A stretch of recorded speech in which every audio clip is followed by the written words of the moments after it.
издание. Се подготвува специјална виза за роднини на иселениците во САД. Ке значи ли тоа крај на зелените карти за членови на семејства? Ново движење во Америка против ограничувањата за поправка на телефони и други апарати. Се вклучи и председателот Џо Бајден. А за користа од употреба на марихуана во медицински цели, ке го слушнете искуството на лекар во Бостон. Почнуваме веднаш, останете со нас. Поздрав до сите што не гледаат, јас сум Милена Ѓоргиевска. Добре дојдовте во уште едно издание на Newsflash на Гласот на Америка на македонски јазик.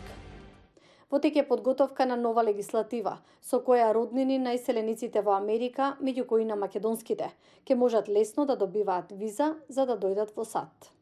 Еве ги деталите. Иселениците во САД ќе може да носат членови на нивните семејства на специјална виза, така наречена Б3 виза. Наместо да аплицираат за зелена карта и да чекаат со години, а потоа и да плаќаат данок, новата виза ќе може да се добива при прво аплицирање и со неа ќе може да се остане во Америка 90 дена во годината. Сега на околу 2 милиони лица годишно им се одбиваат барањата за виза за посета на роднина во САД. Креиравме нова категорија виза за членови на семејства и американски државјани и постојани жители со зелена карта. Таа обезбедува услови и гаранции да се намали загриженоста на конзуларните представници дека апликантите ќе го променат статусот во САД или оти ќе останат подолго отколку што трае визата. Процесот е едноставен. Лицето што живее во САД поднесува барање за да ги покани своите роднини.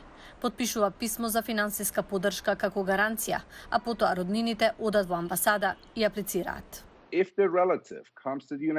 Ако член на семејството дојде во САД и остане подолго од рокот на визата, тогаш лицето што дава гаранција за него ја губи можноста да го покани во иднина повторно.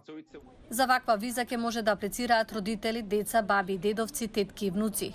Рахнама вели дека годишно се очекува да доаѓаат најмалку 1 милион лица.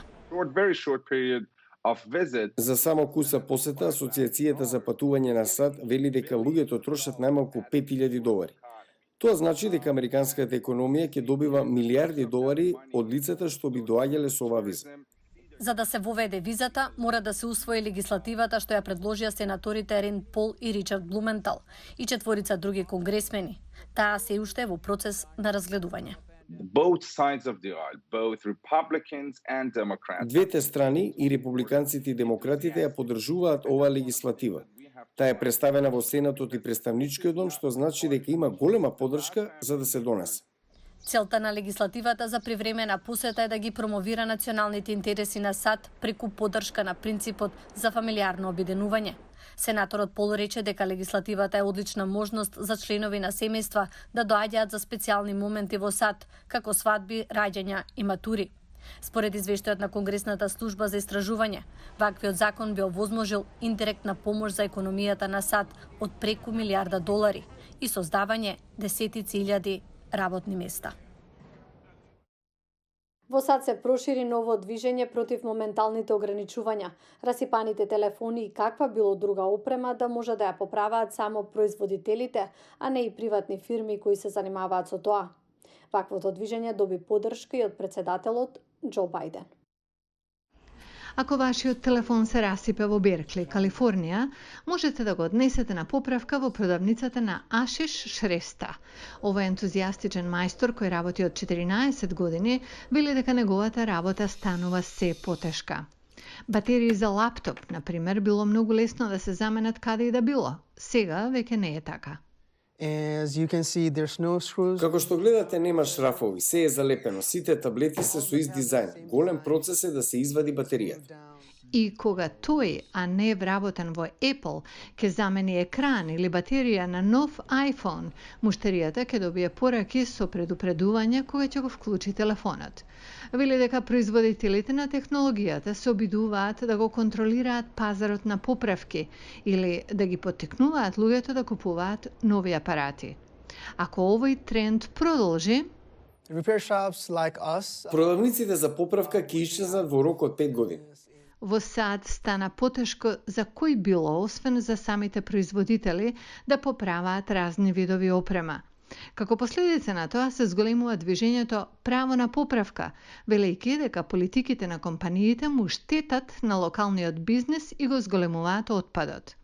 Производителите пак тврдат дека нивните регулативи ги штитат безбедноста и податоците на корисниците. Вие произведувате опрема и ни продавате машини за кафе, телефон или трактор. Дозволете ми јас да ги поправам. Кайл Винс го кооснувал iFixit, бесплатен водич за поправка, откако открил дека многу компании престанале да споделуваат информации. Тој сега е предводник на движењето право на поправка. Идејата за право на поправка е базирана на законите кои важат за автомобили. Масачусетс неодамна донесе закон со кој локалните механичари треба да имаат пристап до истите информации како и продавачите на автомобили. Ако имате Ford F-150, можете да го однесете на поправка кај локален механичар или директно во Ford. Изборот е ваш. Движењето право на поправка неодамна доби нов моќен сојузник. Без здрава конкуренција, големите играчи можат да менуваат и наплаќаат колку што сакаат. Како дел од поголеми напори за стимулирање на конкуренцијата во американската економија, председателот Бајден нареди нови правила за ограничување на рестрикциите за користење независни продавници за поправка, како и самостојни поправки. Преку половина од сојузните држави на САД веќе размислуваат да воведат легислатива за право за поправка. Сепак, овие иницијативи се соочуваат со силна опозиција од најголемите американски корпорации. Се уште е прерано да се знае ефектот на новите правила врз апаратите од кои луѓето зависат, но Кайл Винс е оптимист. Оптимист сум дека со ваква извршна наредба или легислатива ќе поставиме основа за нова ера во која производите ќе трае долго. Многу лекари во Америка велат дека за користа од употреба на марихуаната за медицински цели се повеќе учат од самите пациенти. По продолжение за искуството на еден лекар во Бостон. How have things been going as far as your back? I remember you had some back trouble that was getting in the way of your work. I went to Tufts Medical School here in Massachusetts. Студирав на медицинскиот факултет Tufts овде во Масачусетс. Учев на Универзитетот Бостон, медицинскиот факултет на Бостон и специализирав семејна медицина. Бев семеен лекар, општ и матичен лекар овде во предградијата на Бостон. Бев соочен со многу пациенти. Знаете, денес има недостаток на матични лекари. Моите пациенти правеа се што можат за да им биде подобро, така и треба. И тогаш, што можев да им понудам, беше она што го знам. На медицински факултет учите за медикаменти и за терапии. За природните лекови многу малку. Пациентите ми велеа дека пробале канабис и дека им помага. Јас само ги слушав и им велев, мило ми е, но сега не знам како да ти помогнам. Во тоа време не знаев ништо.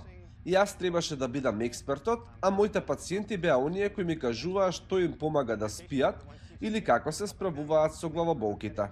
И си помислив, ова е одлична можност да научам нешто и да можам да им помагам на луѓето. I've built the largest cannabis library of published medical journals anywhere in the world. Јас имам најголема библиотека со медицински журнали посветени на канабисот. Ја ставив на Google Drive за сите во светот да можат да пристапат. Може да ги читаат истите материјали што ги читам јас. Мислам дека во последните 3 години канабисот веќе го промени светот. Сега сите, освен 3 сојузни држави, дозволуваат легално користење во некоја форма. Веќе има огромна промена, но за да ја достигнеме целта, треба и лекарите да се вклучат. За да се вклучат лекарите, тие мора да бидат едуцирани. Од мене толку, ве поздравувам до утре, а во меѓувреме следете не и на социјалните медиуми. Пријатно!